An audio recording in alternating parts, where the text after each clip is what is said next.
Refreshing drink sa GMA Cavite, nagawa talaga sa mangga ang main ingredients, kaya naman talagang masarap, malasa at mura. Katulad nitong Mango Royal, may frosted cream cheese sa ibabaw at sariwang mangga, mango cheesecake, mango juice, mango graham at ang kanilang bagong guya mango. Ayan guys, sakto, mainit na naman yung panahon. Buti na lang dito sa GMA Cavite, meron ng Mango Royal na real fruits ang ginagamit nila sa kanilang mga milkshake. Katulad nitong kanilang Mango Royal na grande for only 105 pesos. Ayan, real fruits yung gamit nila. Tapos meron pang mango at frosted cream cheese sa ibabaw. Tikman natin to.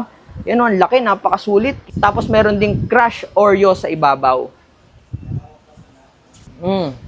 Grabe. Napaka-refreshing ng lasa.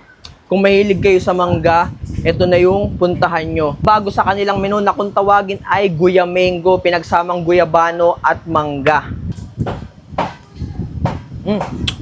Bagay pala.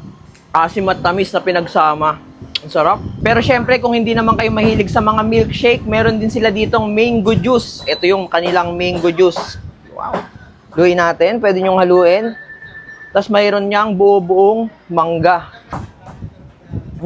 Pabilisan lang inumin. Tapos ang sarap lang kasi may buo-buo siyang mangga na pwede nyong kagat-kagatin. Yan o. Kung mahilig naman kayo sa cheesecake, meron din sila ditong mango cheesecake. At kung mahilig kayo sa graham, meron sila ditong mango graham. Grabe, ang daming choices ng refreshing drinks dito sa Mango Royal. Kaya puntahan nyo na dito yan sa Madiran. Sa may tapat lang sila mismo ng terminal.